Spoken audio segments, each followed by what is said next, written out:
Okay, so we are in Parashat Emor this week.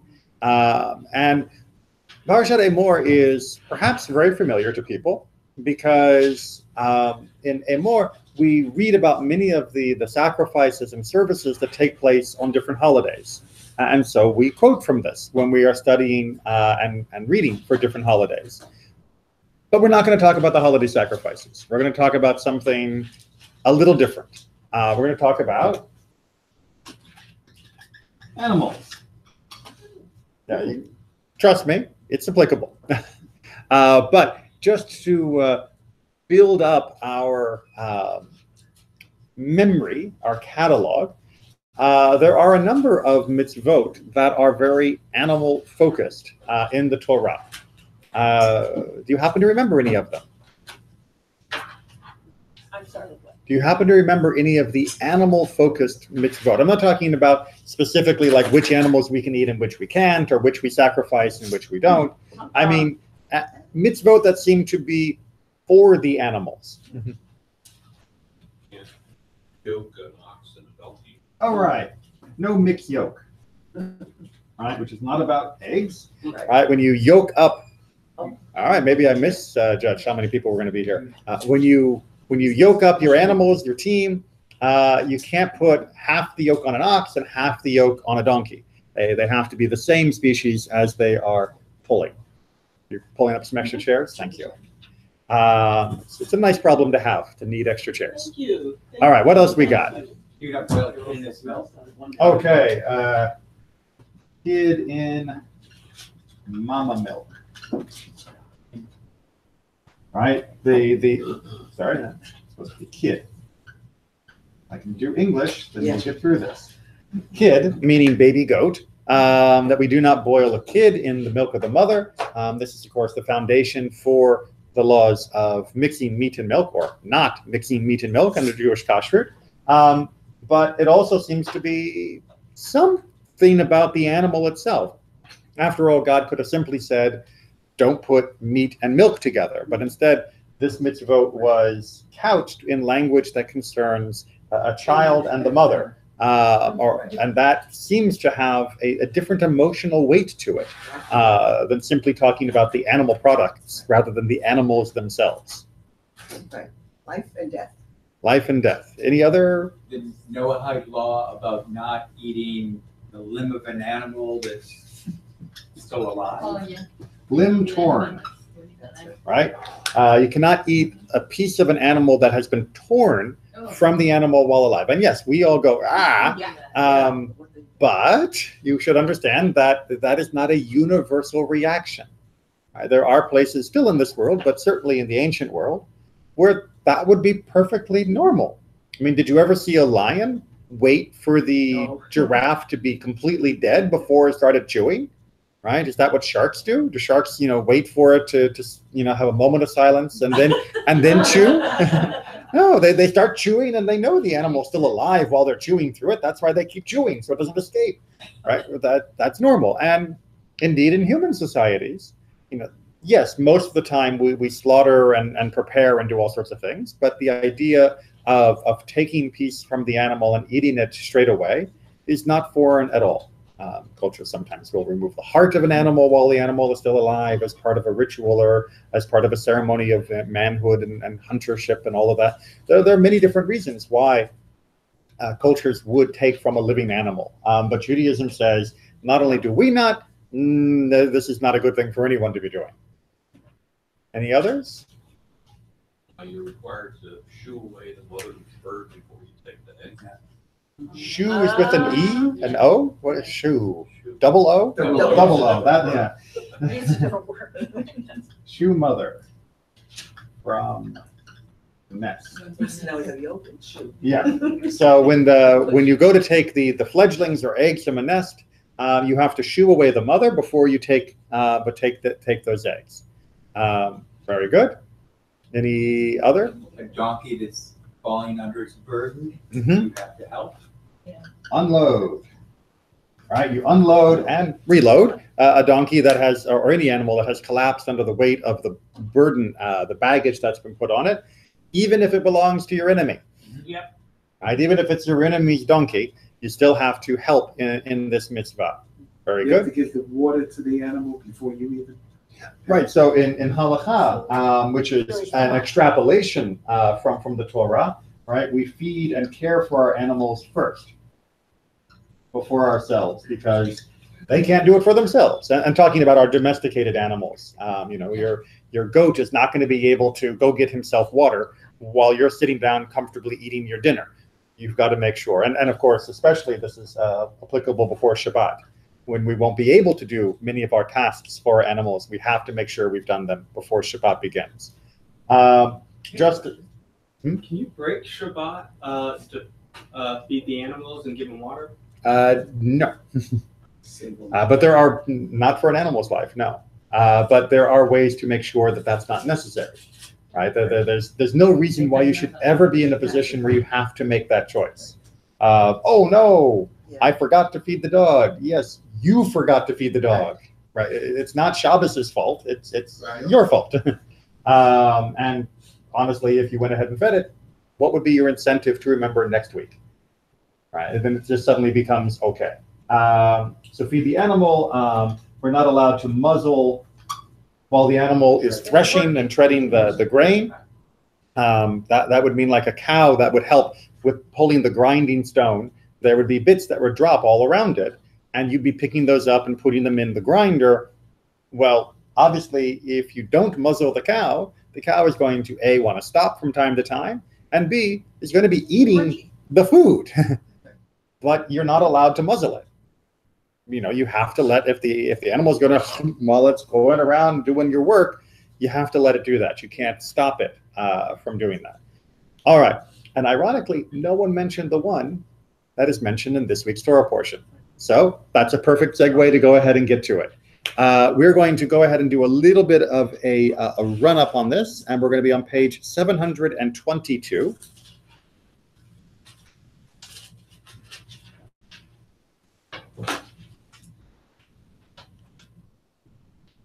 And we're going to begin with verse 21. And when a man offers. And when a man offers from the herd or the flock a sacrifice of well-being to the Lord for an explicit vow or a free will offering, it must, to be acceptable, be without blemish. There must be no defect in it. Anything blind or injured or maimed or with a wen, a boil scar, or scurvy, you shall not offer to the Lord. You shall not put any of them on the altar as a gift to the Lord. You may, however, present as a free will offering an ox or a sheep with a limb extended or contracted, but it will not be accepted for a vow. You shall not offer to the Lord anything with its testes bruised or crushed or torn or cut. You shall have no such practices in your own land, nor shall you accept such animals from a foreigner for offering as food for your God, for they are mutilated. They have a defect. They shall not be accepted in your favor. So that may sound a little harsh against the poor, animals of the world that don't always come out so perfect. But the idea here wasn't to punish certain animals and make them ineligible as sacrifices, but instead to guide us that when we were doing sacrifices, we should be giving from our best rather than from the things that were our rejects. So it isn't that God doesn't like them. It's that God knows we don't like them. And therefore, God doesn't want us giving him what we don't like, because that teaches entirely the wrong sort of message. Make sense? Okay. Onward. Paying careful attention. Yes. The Lord spoke to Moses, saying, when an ox or a sheep or a goat is born, it shall stay 7 days with its mother. And from the 8th day on, it shall be acceptable as a gift to the Lord. However, no animal from the herd or from the flock shall be slaughtered on the same day with its young. What? So the first rule is fairly simple, right? That when an animal has been born, you have to give it a week with its parent before you do anything else with it. This is including sacrifice, and that, of course, by Kal V'chomer, by an all the more so argument, if you're not allowed to sacrifice the animal in that first week, then all the more so you're not allowed to turn it into dinner. If it's not fit for a holy use, it's not going to be fit for a mundane use. So that's one interesting step. But then this idea of the order of slaughtering, that the parent and the child on the same day, that they can't be slaughtered on the same day. Why not? I mean, I didn't miss anything. It doesn't actually give an explanation, right? It's sort of putting our feelings maybe onto the animal, that it would be a mean thing to do, to kill them on the day. So It's like kicking the ball. No. It's similar. It's similar. well, in the let's sense let's see what our comment is, because of this. I get my eraser. Because of this phrasing and unclear explanation, our sages have had to try and untangle this. And the question is, who does this benefit? Us or the animal? Right? Who is the target of this mitzvah? Is it the human who's refraining from slaughtering them? Or is it the animal itself that is not getting slaughtered on this particular account? And we're going to have to try and work this out based on our different interpretations. All right, so we good? All right, everyone, the handouts have gone round, and there's enough to at least share, and I'll have to make more next week. David and I share. Okay, I'll make more next week. Onward. And not toward man alone did the Torah command compassion and kindness, but also toward beast and bird. On the one hand, for the sake of the animals themselves, for his mercies are on all living things. Which, by the way, is in Ashrei, the psalm that we read 3 times a day. So that means we're over on one count for animals. And on the other, for the benefit of man himself, so that he may habituate himself to the trait of compassion and not adopt that of cruelty. All right. And Rambam is saying it isn't only to make us kind to animals, but this is also for the benefit of training us in how we behave. And he's going to go on to try and give some examples, some of which we've already mentioned. Yeah, this type are, do not muzzle an ox in his threshing, and do not plow with an ox and an ass together. As we find in the mitzvah of sending away the mother bird, same thing, for the mother bird, lying on its fledglings or eggs, could easily have flown away and rescued itself upon seeing or hearing a man approaching. Why did it not do so? Out of compassion for its young. All right, so think for a second there of what Rambam is saying about the behavior of the mother bird, right? You've got this nest, and there's the eggs of the young there, and here comes, the hunter, tromp, getting ready to collect them. And the mother bird is sitting there protecting the eggs or young. Wow. Why? I mean, the bird has wings? Fly off. Right? Save yourself. Why would you stay there when you can see this predator coming to rob your nest? Why? Out of compassion for its young. That it is showing compassion for its young, as a mother would, and as I think all of us, and also in Rambam's own day, could recognize any mother would do to defend her children. And that is something that we should honor, says Rambam. In our neighborhood, we had bears. Right. And if you go near one of their cubs, they will attack you. Yeah, that's a stupid idea. Yeah, because even the bears, they do. Yeah. Not just, but they do. I had not thought of that before. Animals protect their young. Mm-hmm. They have that compassion. And those animals that don't, we consider to be heartless and callous. And it's like, it's like some, snake that just lays eggs and slithers away. It's like, no, the real animals, good animals, they protect their young. If a man were permitted to take her, the bird, it would be impressed upon him that compassion is rash and foolish, causing harm to those actuated by it. And to the contrary, by its taking being forbidden to him, the glory of compassion will be deeply etched in his heart. He will learn from the mother's bird example, and he will imitate her example. That is to say, he will learn that compassion is not stupid. Because if he takes her, then he would learn the opposite. Sucker, fine, I'll take you too. I mean, that's what compassion gets you. It just means you end up dead too. If that was what was allowed, then that would be the lesson that everyone would take away. And if that's the lesson we take away from our dealings with the animals, then that will be a lesson we take away when dealing with other people. Right? It's like, you want to stop and help that injured person? Idiot, I'm just going to keep going because there's a sale on down the street and I'm going to get what you were going to buy, but now you're a sucker. If that was the mission, if that was the lesson, we would all be in a very, very bad state. So Rambam tangentially mentions that animals also get a little bit of compassion from God. Yay. But he's mostly focused here that this is meant to be a moment to counteract our own tendencies and to teach us the ways of compassion. Make sense? Okay, onward. A righteous one regards the life of his cattle. Taken from Proverbs.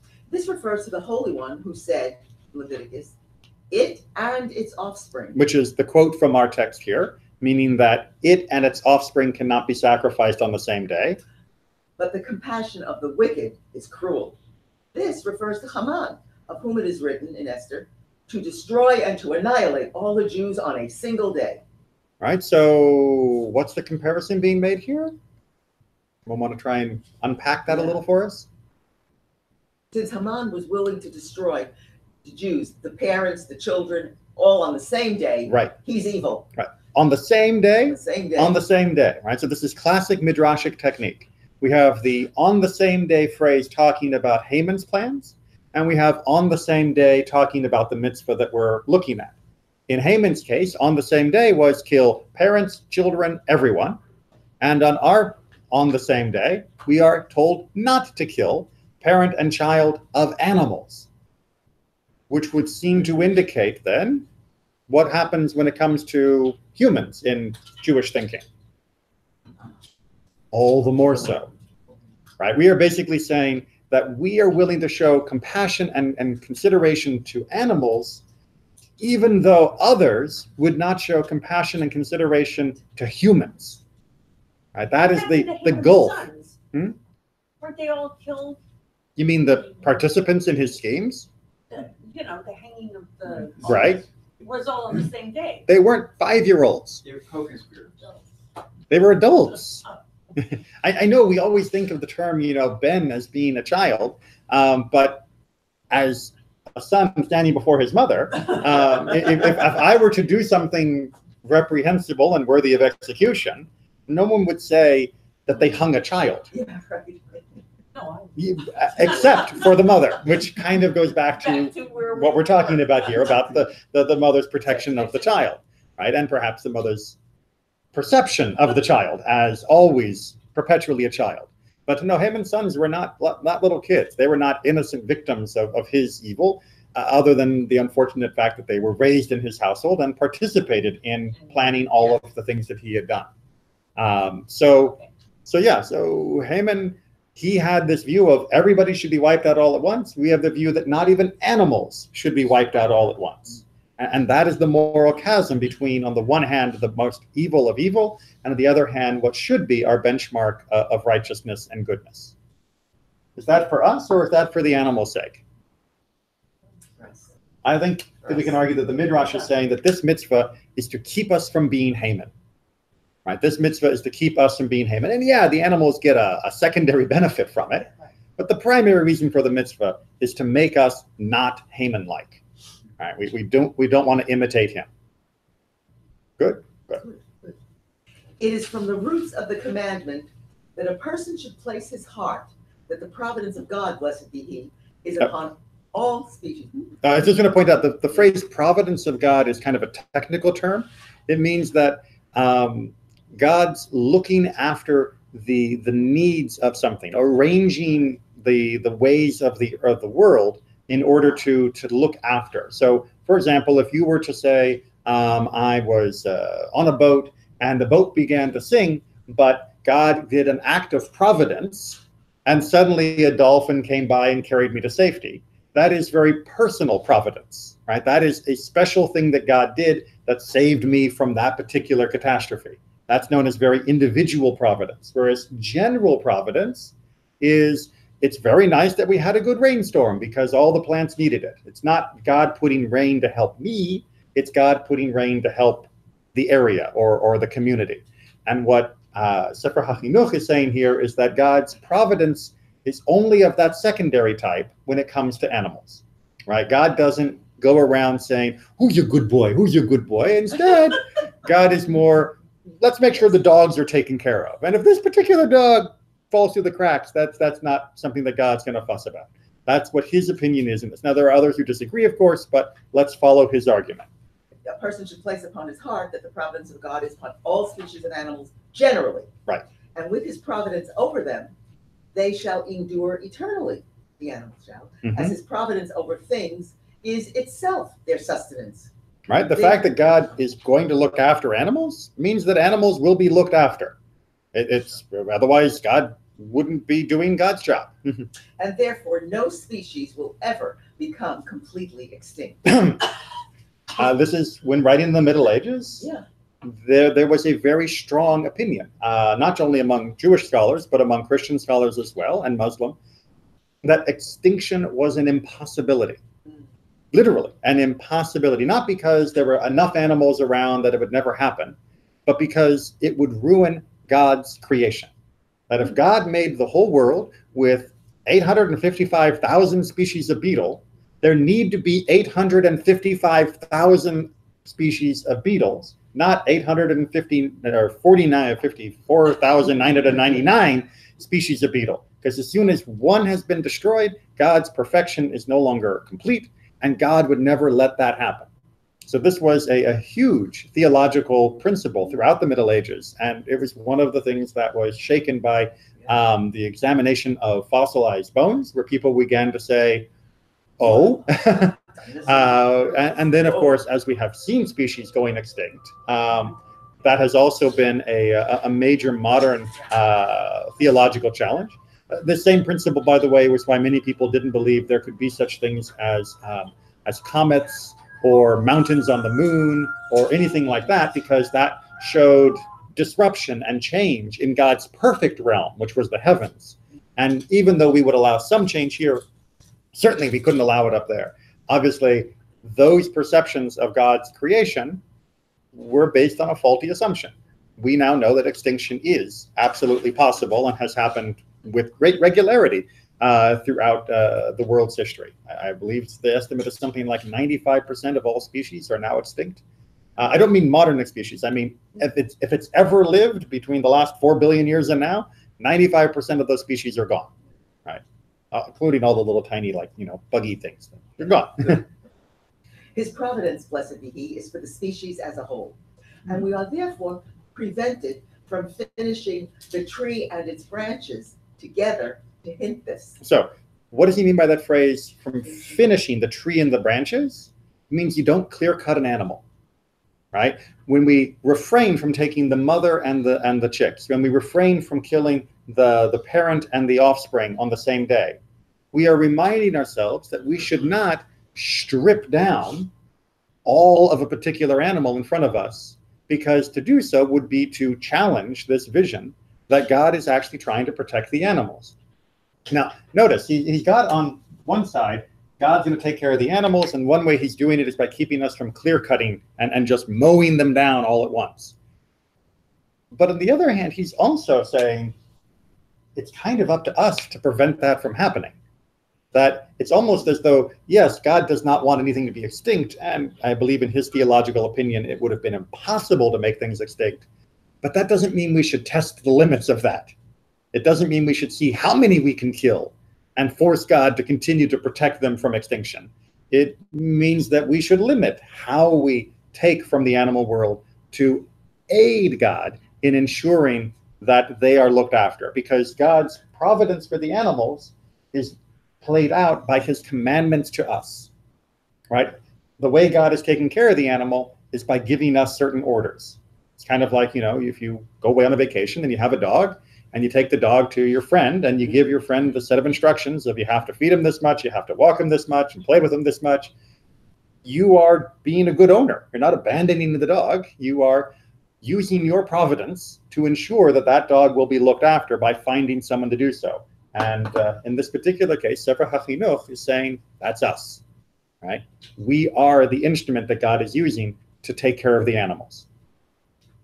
And we are therefore prevented from, and we can also say about the matter from the angle of the simple understanding of this as well, that this is to fix in our souls the trait of compassion and to distance us from the trait of cruelty, which is a bad trait.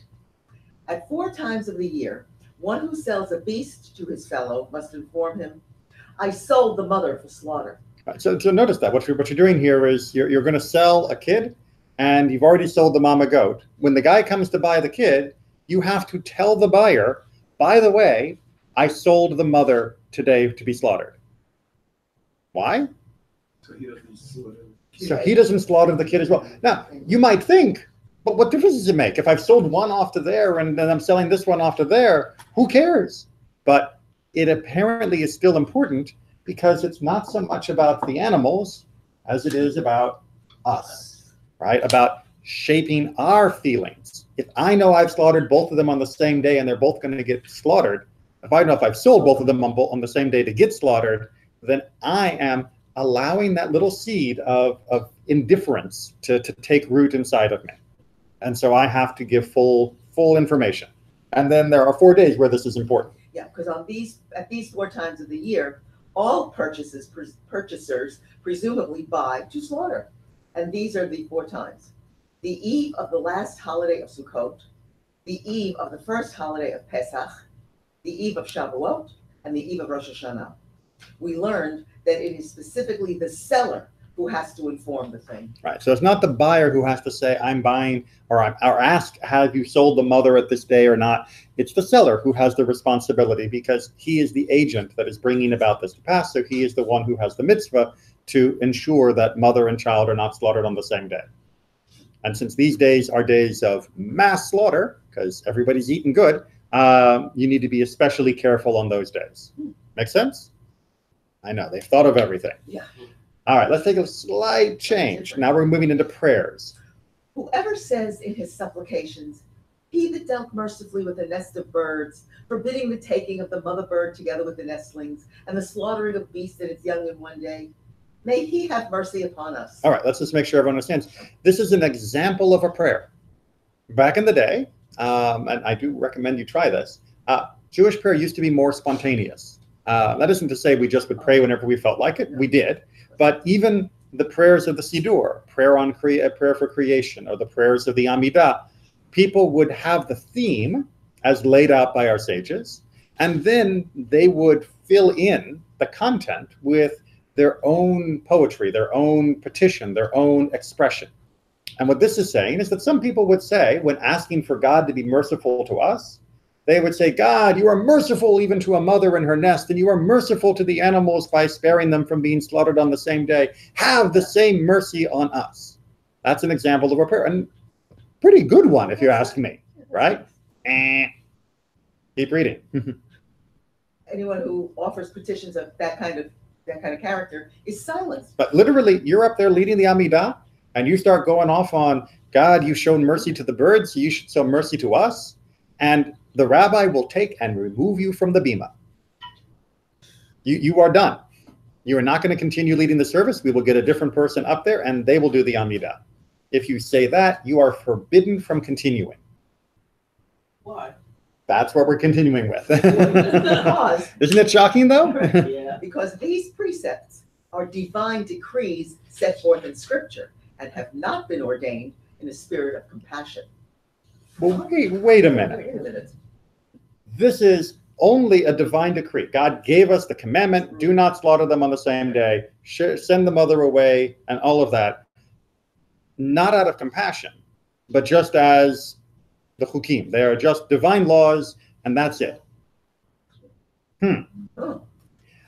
I mean, what kind of person would say that? I mean, because everything we've read so far is saying that although it may be mostly for us, it is for us to gain compassion out of what we see God is giving to the animals. I mean, we just said from Sefer Harinuch that God appointed us as being compassionate agents for the animals in order to prevent their extinction. And we saw from the Midrash, as well as especially from Sefer Yesodei HaTorah, that this is meant to be compassion upon these animals, because we can see their suffering and see their relationship. What kind of person argues that this is not what it is? Well, actually, the guy who wrote this, the Mishnah Torah section, is the same guy who wrote the first paragraph, the Rambam. And in fact, they're part of the same book. Sefer Yesodei HaTorah is the very beginning of Mishnah Torah, where he lays out the philosophy. And then this is from the section at the bottom, taken from the section that deals with prayer. So apparently he can reconcile these two opinions just fine within himself. It's a little harder for us, yes? Good. Now that we have that tension, let's try to release it. So we're going to look at a passage which I forgot to put the citation on. This is from Mehashiloach. Mehashiloach was a Hasidic writer in the 1800s, and he had a way of often weaving together different texts to help make things that are complicated a little clearer. He also had a way of making things that were clear complicated, but I'm hoping we're going to go the other direction this time. The Targum Yonatan renders this verse, just as your father is merciful, so too shall you be merciful in the land, and ox are you. All right, so first of all, notice something about Targum Yonatan. Targum Yonatan is an Aramaic translation of the Bible, a very, very old one. And that translation will often expound, frame, contextualize passages. That is to say, it did not view its job as translator to be a one-for-one translator of word by word by word, but instead tried to capture the feeling of the passages while also capturing the translation. And in Targum Yonatan, there's this preamble where we are saying, just as God is merciful, so too you should be merciful, which is basically saying God has shown mercy to these animals, and therefore you should also be merciful, not only to these animals, but in general, that concept of mercy should be there. Now, what is Mehashiloach going to go with this? The Holy Zohar writes, we have learned that actions below arouse corresponding actions from above. If a man acts properly below, it arouses a similar power from above. If a man acts with kindness in the world, it arouses kindness from above, etc. In the same way that a man deals with the world, so too is he dealt with. This is often called midah kineged midah, measure against measure. So if you are dealing kindly, then you should not be surprised that heaven deals kindly with you. It doesn't mean that you were dealing kindly with heaven. It's just in general, if you are acting in ways of kindness, you should not be surprised if the universe is going to be kinder to you than if you had been acting in ways of cruelty. That's the basic premise of the Zohar in this particular passage. So he's going to take these two different verses, the one about just as God is merciful, you will be merciful, and the idea that just as you do, so will be done to you. And he's going to try and weave them together to help us understand why we shut up the guy who made that beautiful prayer in the previous text. To truly understand the meaning of this law, as translated by Yonatan ben Uziel, and as explained in the Holy Zohar, we must understand that it is only in order to teach the children of Israel the way of kindness. However, right, so the law of don't slaughter the same day, boom, that's given to teach us. However, in the Gemara of Megillah, we find a man praying, just as you were merciful. And still, we are told that he is to be silenced. But you might think that this would be a good reminder of this lesson. Good, reference this wonderful lesson about teaching somebody to be kind by how we work with the animals. And yet they're silenced. So thank you, Mehashiloach. How are we going to work this out? In prayer, we are forbidden from ascribing any attributes of humanity's limited understanding to the blessed God. All right. Hold that in your head, right? When we pray, we are not allowed to ascribe attributes to God that are just part of our own limited and potentially faulty understanding of God, right? That doesn't mean we don't pray to God. Absolutely we do. But we cannot act and say in our prayers that we know exactly what God is and what God wants in our prayers. And he's going to explain why that's a problem as we go on. This is because the function of prayer is to allow the blessed God to enlighten the eyes of humanity to a place that one otherwise could not have reached. Attributes of behavior are something that humanity has the power to comprehend. All right, make sure we got that distinction. When we pray, we are opening ourselves up so that God can make our eyes see more clearly. We don't need prayer to open our eyes to see more clearly something that we already understand or that we have the ability to understand. We pray for something from beyond us, not for something that's already within us. It's like you don't go around saying, God, please, show me whether it's right or wrong for me to be punching my dog. You don't need to pray to be illuminated in that way. You know it's wrong. And you should be able to figure out that it's wrong without prayer as your guiding principle. Prayer is not there for that purpose. It is there to enlighten us, not for us to describe God, not for us to enlighten God. God already knows what God is. Onward. Hezekiah says to call directly to him and not to call to his attributes.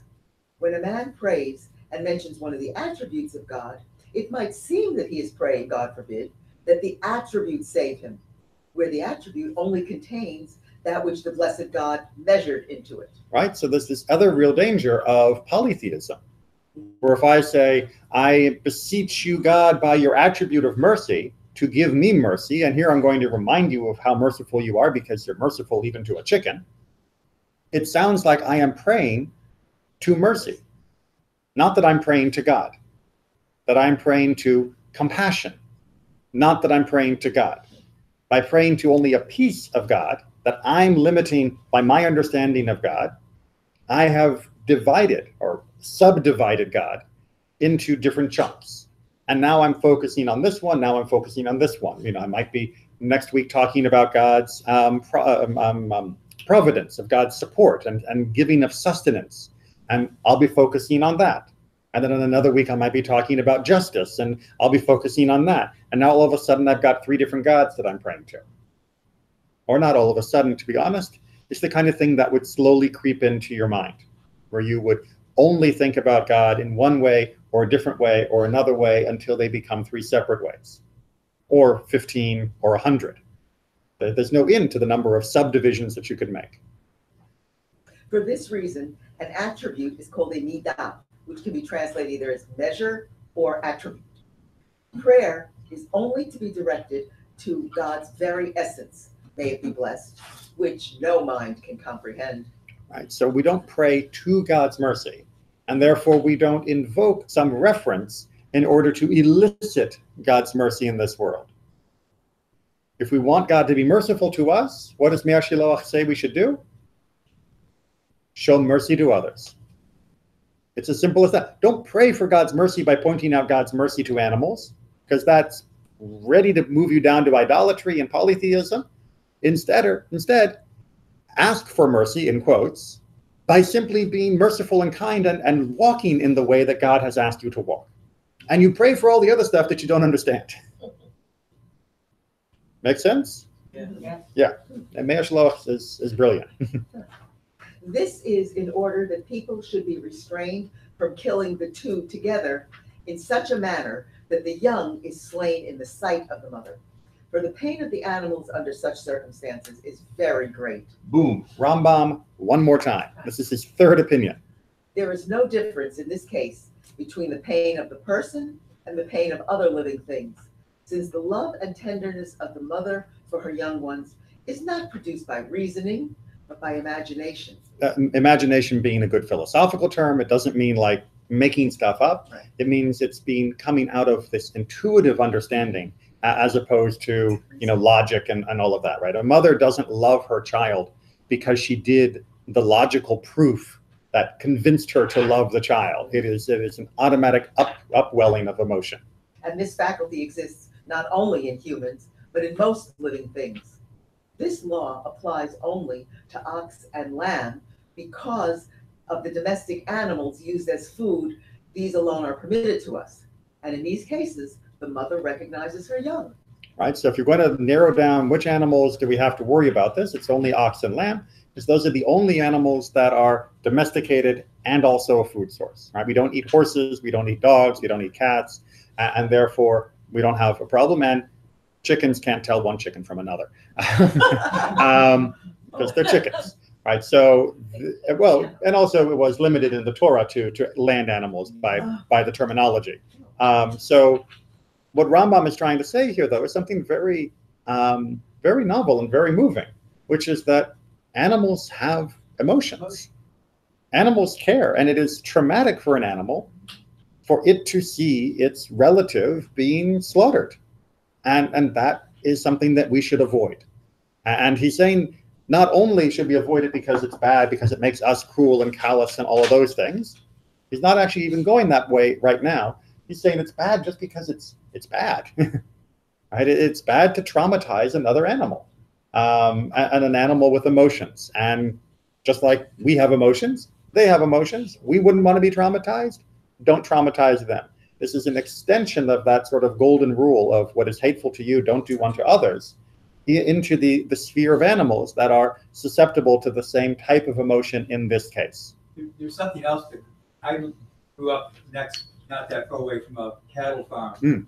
One time of the year when they wean the mothers from their young, Right. for about 2 weeks, they cry, they cry, they cry. Right. It is very painful to listen to because you know that they're in emotional Right. pain. If you slaughter them on the same day, you kind of don't have to deal with it. Right. And it makes it so much easier. And you It's called the silence of the lambs. and then you ignore the specialness Right. of the animals. If you were to slaughter them on the same day, it would make it so much easier. Then have to be aware And what steps you're taking. And- And it really does, you hear it. right, that word awareness, right, which we can put into more modern talk of mindfulness, right? That's the whole point. Well, not the whole point. That is one of the major points of all of this, is that we should be aware and we should be mindful. The Torah is not telling us to become vegetarian, but the Torah is saying that when you're taking an animal's life, you can't act like it's the same thing as cutting a piece of wheat in the field. You have to view it differently. You have to follow the laws of kashrut so that as it dies, it is suffering the least amount possible. And you have to take into consideration, depending upon the animal, the emotion and the connection that it has. And that should not just simply be ignored just because we're also allowed to eat them. We are allowed to eat them within these humane limits. And that has to be bundled together as we deal with them. It should never be a callous act when we take an animal's life, even when it's permitted. I don't know if it's because people are using more drones or whatever, but it seems lately that there's been a whole lot of talk about the fact that humpback whales literally are protecting other species. This is the first time they find species. Defending other species? I hadn't heard that. They see them sheltering other.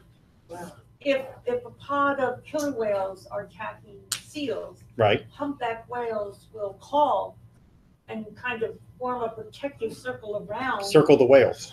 No, they circle the seals. Yeah. No, I mean, the whales will make a circle, like circle the wagons. Yeah. Right. Wow. And even to the point of using their tails and beating the water. Are you sure that's not just a fluke?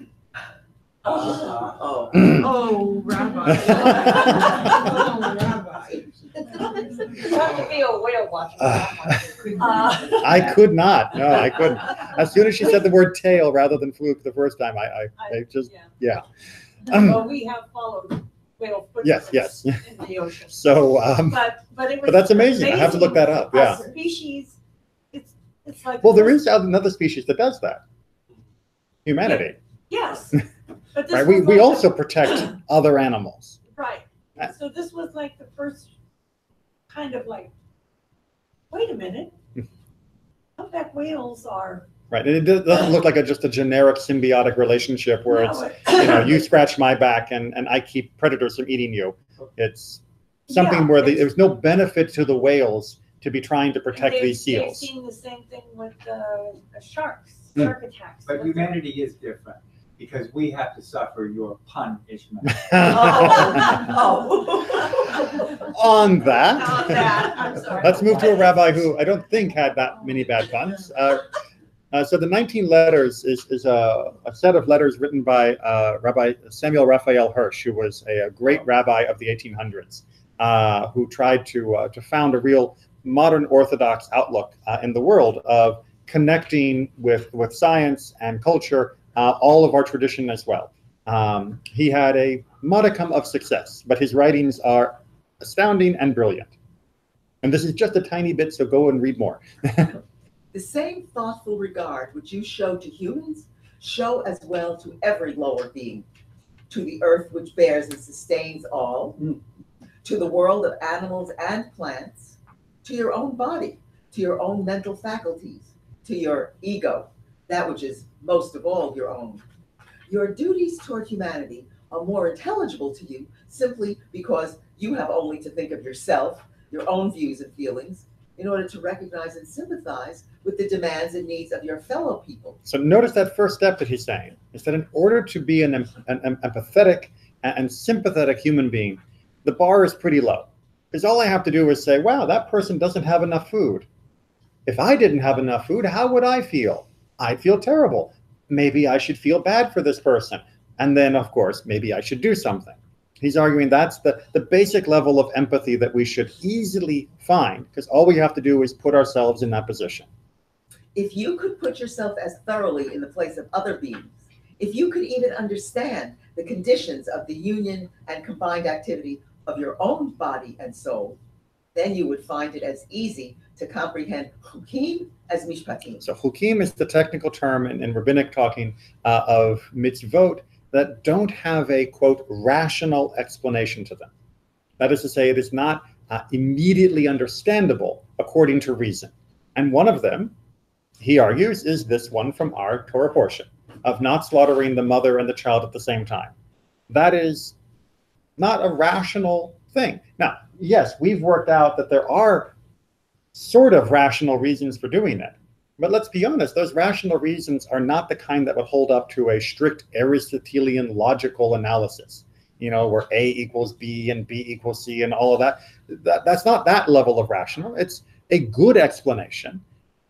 But the actual Torah mitzvah itself doesn't come with that level of airtight, rational, logical structure.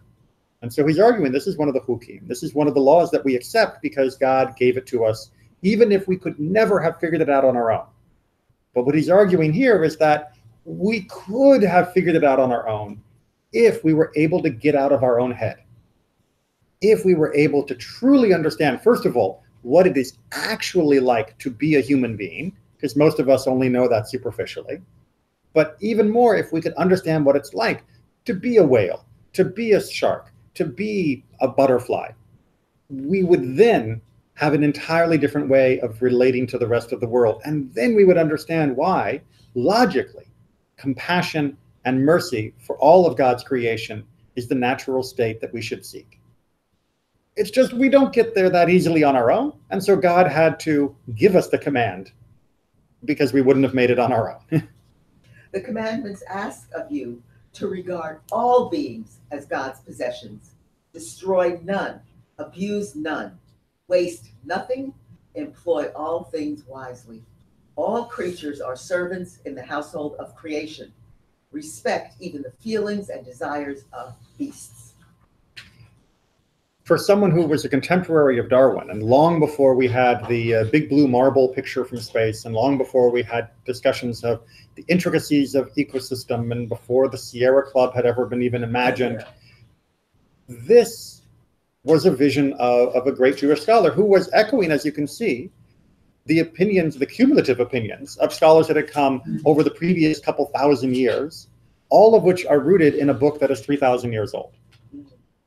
The problem is we tend to ignore some of these things, or we tend to think of them as being only modern aberrations. You know, it says, oh, people are only concerned about the environment now because we live in cities and we don't have to live in the environment.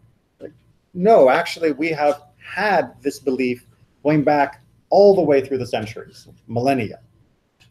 And it comes not from some strange notion of liking to be able to see whales and because we think they're cute, but from an idea that we see the connectedness in all things because of our belief in God as the source of all things. And therefore we have a responsibility to all things. And his admonition is just a beautiful summary, right? Destroy none, abuse none, waste nothing. If that's the motto that we live by, we're going to be in a much better shape. Thank you all very much for coming. Have a wonderful afternoon. And see you next week. I'll make extra copies. So that means if you don't come, I'll be wasting. So now you have to come.